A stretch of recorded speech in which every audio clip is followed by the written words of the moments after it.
Assalamualaikum warahmatullahi wabarakatuh. Sebelum kita mulai, sebagaimana tradisi untuk memulai perbuatan yang baik, kita awali dengan bacaan surat Fatihah. Semoga dengan bacaan Fatihah bisa memberikan manfaat kepada kita semuanya dan bisa membawa berkah. Al-Fatihah.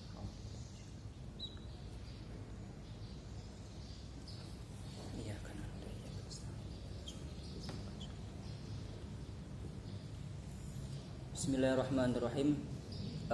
Sebagaimana yang kemarin saya sampaikan, bahwasanya insya Allah untuk kelas 5 minimal 1 minggu sekali saya akan isi dengan kultum ya. Nanti saya setiap 1 minggu sekali itu jam 7 saya kirim ke grup PJJ. Silahkan kalian dengarkan apa yang saya sampaikan. Semoga manfaat buat kita, dan ini sebagai istilahnya ekstrakurikuler atau belajar tambahan. Cuman belajar tambahan ini mohon maaf pelajaran yang tidak ada di sekolah ya, yang tidak ada hubungan di sekolah. Yaitu saya pengen, karena ini sangat penting dalam kehidupan sehari-hari kita, terutama dalam masalah menyangkut ibadah kita, sholat kita, puasa kita, seterusnya. Hal-hal yang seperti itu yang kelihatan sepele mungkin kita belum tahu atau mungkin bahkan tidak tahu. Maka saya sedikit setidaknya 1 minggu sekali memberikan kultum tentang ubudiyah atau tata cara praktek ibadah yang terkait dengan rukun Islam. Saya akan sampaikan, yaitu karangannya Sayyid Ahmad bin Umar Asy-Syatiri. Kalau kalian boleh buka, itu namanya kitab Safinah ya. Saya mengaji aja dah, mengaji biasa aja, saya nggak bisa ceramah.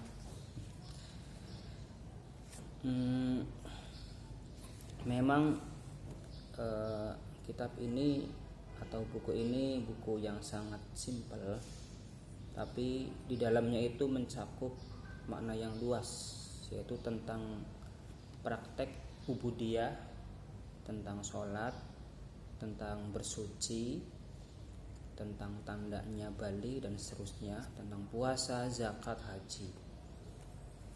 Nah, kalau kita sekedar hanya tahu bahwasanya yang namanya sholat itu harus ada niatnya, seperti itu, tapi kita belum begitu menguasai bahwasanya sebelum sholat itu harus ada wudhu. Wudhu itu adalah sebagai bentuk penyempurna daripada sholat. Ketika sholat tidak wudhu, maka orang itu sholatnya tidak sah, karena wudhu itu sebagai sarana atau wasilah penyambung ke sholat. Ketika wudhu pun ataupun sholat pun, ketika mau sholat sudah berwudhu, kok ada najisnya di pakaian, itu pun sebagai sarana ibadah kita untuk mengesahkan ibadah kita. Nah, ketika insya Allah ketika sholat kita, ibadah kita sah, semoga ibadah kita diterima. Harapannya seperti itu. Baik, saya mulai ya.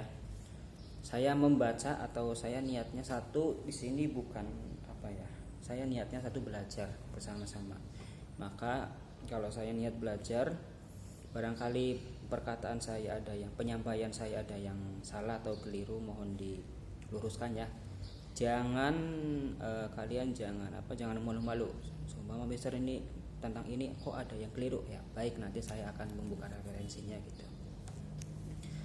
Bismillahirrahmanirrahim. Qala al-muallifu rahimahullah taala wa nafa'ana bi 'ulumihi wa barakatihi fid dharain. Allahumma amin. Kitab Safinah ini adalah kitab yang dikarang oleh Sayyid Ahmad Umar Asy-Syatiri dan disyarahi atau diperluas lagi oleh guru besar Nusantara Indonesia, yaitu dari Banten, Tanara. Beliau adalah Imam An-Nawawi Al-Bantani yang mukim di Mekah, kemudian wafat di sana juga. Bismillahirrahmanirrahim. Alhamdulillahirabbil alamin. Segala puji milik Allah Rabbil alamina yang menguasai seluruh alam. Alhamdulillah. Ini ada pujian pasti setiap buku, khususnya kitab, itu pasti diawali dengan pujian dulu. Tidak langsung ke tema, tidak langsung ke inti pokok, tapi kita memuji Allah dulu. Setelah memuji Allah biasanya pasti memuji kepada Nabi Muhammad. Itu etikanya. Nah, di sini alhamdulillah, segala puji bagi Allah. Bukan yang saya pernah belajar itu, yang namanya puji itu, segala puji itu lillahi, milik Allah. Milik Allah atau bagi Allah. Yang pas itu milik. Kenapa? Karena di dalam pujian itu dibagi menjadi 4. Ada kalanya Allah memuji kepada dirinya. Yang kedua, ada kalanya Allah memuji kepada makhluknya. Yang ketiga, makhluk memuji kepada Sang Pencipta atau Allah. Yang terakhir adalah makhluk memuji sama makhluk. Maka pujian itu dibagi menjadi 4, yaitu sebagaimana yang saya sebutkan tadi. Contoh, Allah memuji kepada dirinya, la ilaha illa ana, tiada Tuhan selain saya, kata Allah. Contoh lagi, makhluk memuji kepada Tuhannya atau kepada Allah, banyak sekali. Innallaha ala kulli syai'in qadir, innallahu ghafurur rahim, seterusnya. Contoh, Allah, manusia atau makhluk memuji kepada makhluk, contohnya ya tadi, Otman, ganteng, Nafi, pinter, itu namanya pujian. Nah, yang mana pujian itu ketika tidak ada, maka kembalinya kepada Allah. Saya, kamu, dia.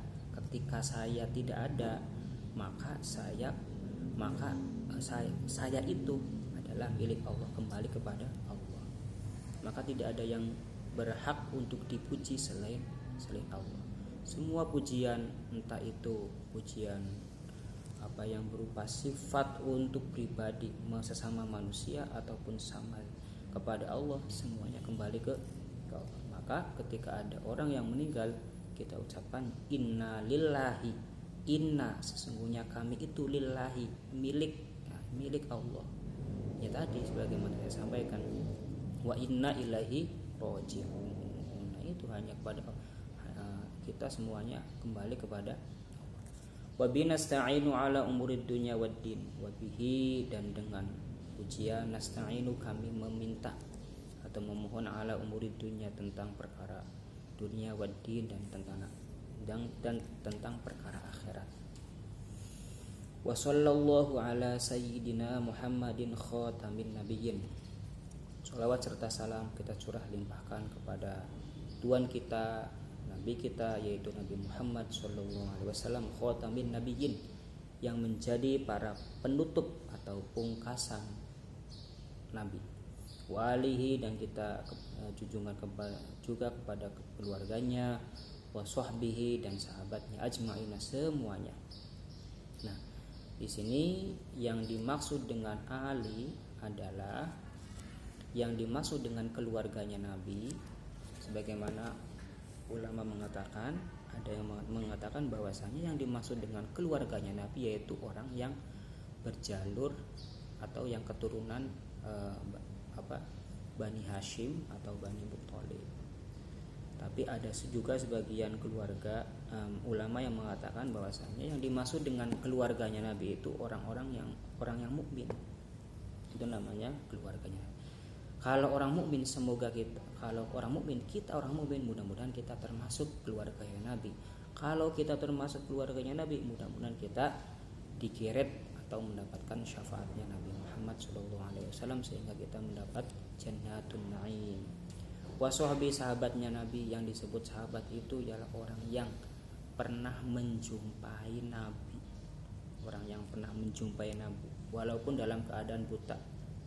Contohnya Ibnu Ummi Maktum, beliau adalah buta, tapi karena sezaman dengan Nabi maka beliau disebutnya sahabat. Wala haula wala quwwata illa billahil aliyil azim, dan tidak ada kekuatan